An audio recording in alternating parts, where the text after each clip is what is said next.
There are so many people out there that if they had known about red flags before ending up with those partners they are with, they probably would have done better or changed the person they are with presently.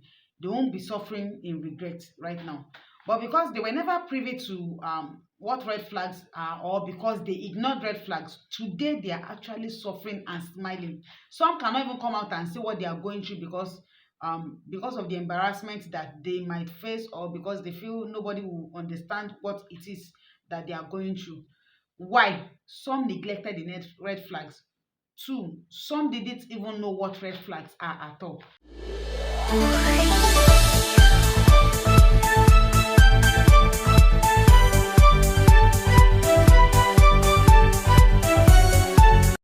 Hello, you're welcome back to my channel. My name is Jacoyemi Victoria, and if you are new here, you are welcome. So, on this channel, we talk about relationship, we talk about lifestyle, we talk about DIYs and everything good. So, if these are the kind of content you would like to see, you might consider sticking around with me. So, talking about red flags, in my previous video, I analyzed what red flags are, how to identify red flags, and some other things. If you want to know what red flags and its signs are, I will leave the link to that particular video in the description box of this one. So as this one is just continuation of what we talked about in the last video. So let's dive into it. You may consider not skipping any part of this video if you really want to get value for this whole thing. Number one today, the kind of people you shouldn't even end up with in the first place are those ones that apologize without changing. You see these ones? You complain of a particular thing they are doing, they are ready to apologize. But you know what? They won't change. They just want to continue doing what they are doing. They don't change. They just apologize for apologizing sake. They are not changing. So what is the use of apology without a change, or without you being intentional about changing that particular thing your partner is talking about? It's not worth it. And the other one, the next set of people you shouldn't be found with are people that are always playing the victim card. These ones, I've never seen any reason why their last relationship collapsed or why their previous relationships didn't work. Their exes are always the issue. They have never for once seen that, okay, maybe they have problems that they should identify or probably address.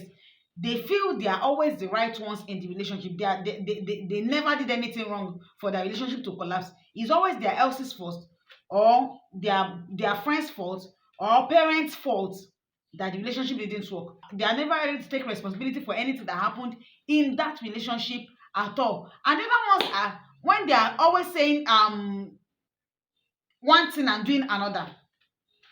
There are some people that says one thing, they don't have integrity. Don't be with someone that is without integrity. They cannot tell you something that and you meet it that way.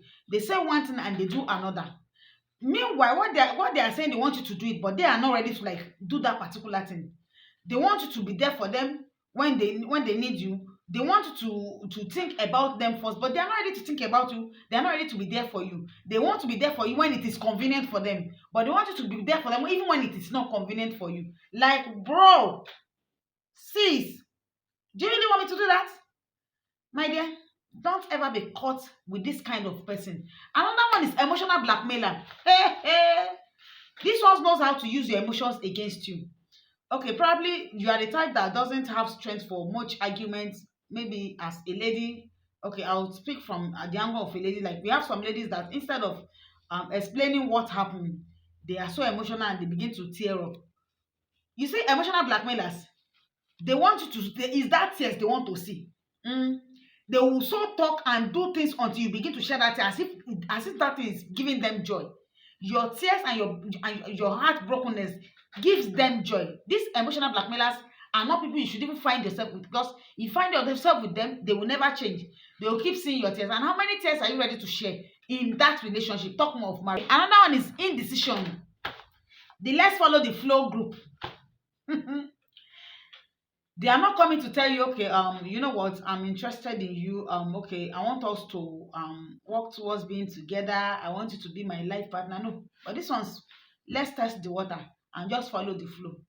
Sis, bro, is that what you want to do? They can be following the flow for 3-4 years. Time wasters. Hey, hey, you don't want to be there, right? My dear, think very well before you enter that place. Manipulators. They manipulate you so much and they make you start misbehaving towards people. They do things like they talk to you, they talk you into some actions you naturally not take. And people begin to see you as the problem outside. Meanwhile, they look innocent. They are the good boys, good girls outside. Meanwhile, when you people are alone, they are the one that will fuel what you do outside. Like they pump you into doing things you don't want to do, and they begin to make you the bad egg outside while they are the good ones. They take credit for every good and shift the blame to you when things are happening. They are manipulators. Yes, they are manipulators. They are so manipulative. And the other one is those that doesn't even think your what you should do is important. Like they don't care what you feel. They don't care what your ambitions are. These ones are the I self-centered ones. They don't care what your ambitions are. It's always about them. They are ready to tell you, okay, this is what I have achieved, this is what I am planning, this is where I am going, this is what I want to do. They are never concerned about, sis, bro, what are your plans, what are your goals, what are your visions for yourself. They are always talking about themselves. Please run away from them. Another set of people you should consider running away from are those people that embarrass you in public and come back to say sorry in the secret. You see these ones?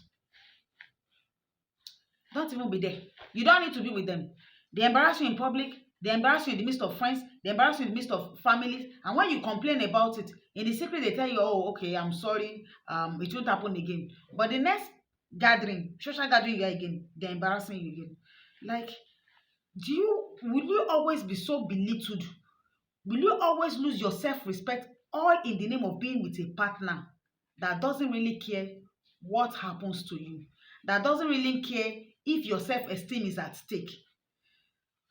I think I would like to stop here for today. So, like I said, it's going to be in series. You may consider coming back for the next one, because I don't know how long it's going to take for us to complete this series on red flags. But I'll do my best to make it short so that we'll be able to move to another topic. So if you have watched this very point, thank you for still sticking around. You are the real MVP. And if you are new on this channel and you have not subscribed, kindly consider subscribing, hit the notification bell so that when I post the next video, you will be the first to see it. So if you agree with me or you don't agree with me, kindly leave your comments in the comment section.